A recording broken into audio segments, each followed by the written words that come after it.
Alright, well, this is how you add materials to your Mitek file. Open up the job, just on the cursor here, and go to Mitek Materials. All these user-defined materials, item master, we'll go through these. So the first one is kind of what category are you going to put it in here. We have ours all starting with AWP, so just our wall panel plant, and then break it down into engineered, our fasteners, so our nails. Engineered is going to be LVL, LSL, treated, glue lambs, just a massive list of random things. Fasteners, different types of nails we use out in the shop. Fillers, so just kind of mixed thing, you know, we need an inch, so we use specific things, otherwise we have pretty typical fillers in there. Something if you don't have an OSB filler, really useful. AWP lineal, so that's going to be just our lineal 2x4, 2x6, green treated, southern yellow pine, spruce pine fir. We even got some MSR, fire treated, various things in there. Sheets, so of course a sheathing, if you're a plant that has that, it's going to be really useful to have all sorts of sheathing in there. EXP, OSB, plywood, even some specialty stuff, and studs. So these are going to be your pre-cut studs for the most part. A couple random things in there too, as you can see. These other ones I don't use at all. So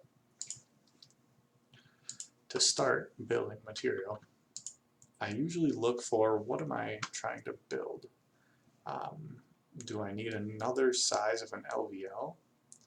Do I need another size of an SPF, Doug fir? What can I go off of? I'm really trying to dig into what material type do I need and match the density of the material is actually important for the bundle weight specifically. So let's say I need another LVL. I go into LVL. You can hit new. I personally hit edit, and from here I'll copy a similar type. Pops up, get a little 1 back there. I'm going to delete it out. If I needed it to be, I'm just going to do something kind of weird. Let's do 2.5 inch by 7.5 inch LVL. You can choose to add a description here if you want. I typically don't need them. They're going to be for when you print out reports. It'll post a description there. So if you needed something more specific for the shop, this is the one that has the orange paint around it or something like that. You could type that in there. So I changed my size. It is now 7.5. Nominal width is actually 2.08, so I'm working in 16ths. 2.08, our nominal depth, so 7.08. Our width, so that's our actual width. So like a 2x4, your nominal width is 2, your actual width is 1.5. So LVL doesn't matter. So those match. Grade, you can choose to do something in there, condition, treatment, pressure treated, green treated, condition, D grade, G grade, and then here's your mass. So if you don't know that, you can actually Google that and figure out your mass per length, which is your density there. So I leave all that the same. Now what am I going to use this for? There's all sorts of stuff. We're not using it for beams. We're not doing any floor stuff. We're all walls here. Ledgers, posts, maybe posts, potentially. Repairs, skip all that. Skip the roof. Not a sheathing. Not a truss. So wall members, headers, wall. Maybe it's a filler, I don't know. Then hit apply. And OK. So you can scroll down to the bottom, it'll be right there. Next, not quite done. Save your change. So you've created the material. Now you need to put it into its specific category. We're still in the EWP category, and this one is right here. It's checked. It's active. Go to applications. Wall members. Remember, we only did wall members. And these are those categories you saw earlier. So check out the wall here. And we're looking for that 2.5. Check mark, good to go. Maybe I needed it for a header. It's good there. Filler. See, I didn't put it in there, so it didn't have the check, which is fine. Don't need it there. I also didn't put it in this item category. We also had sheathing. It's not in there. And that is it. So that is good. Didn't change anything. So now we're adding it into our material lists. Wall members, that's where I wanted it.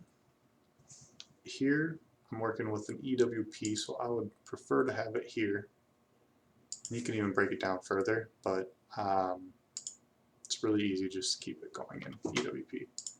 Click, select the new wall type, that material type, and move it over.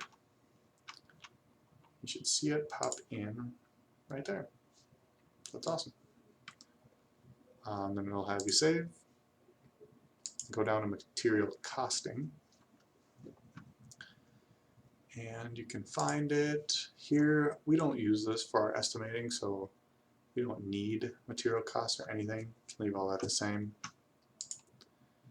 Substitutions. Again, not much there. Material defaults. I don't use that. Consumption rules. So here, when you're filling out your reports, you can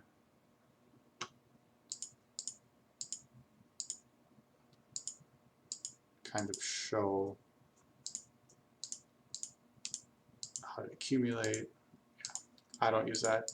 I'd use part codes is what I use. So we're looking in the AWP, EWP, show stock lengths. So here I'm kind of saying this one, basically this 2x12 LVL is, we'll purchase it in these stock lengths. Here are our SKUs that are specific to us, and there's the piece. So the inventory unit, it's a piece unit. We're getting 8 foot, 10 foot, 12 foot, yada, yada, yada. So that's just showing you our accumulation. All right, so you can exit out.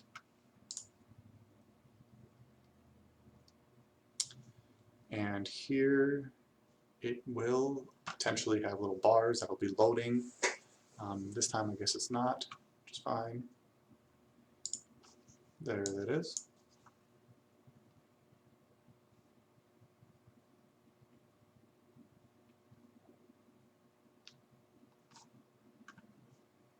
And then one more.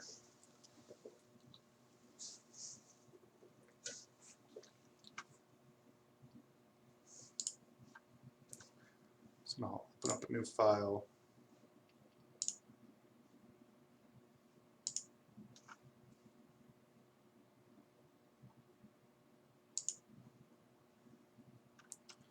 Just need to go to desktop.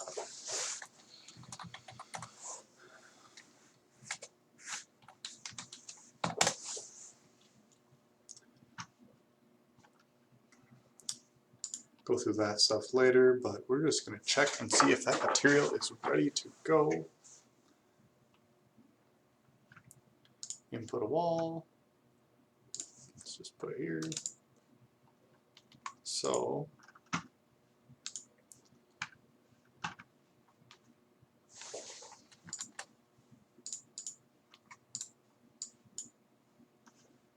all right. So input a wall. select these studs.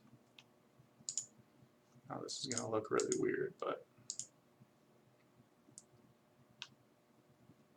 boom, there we go.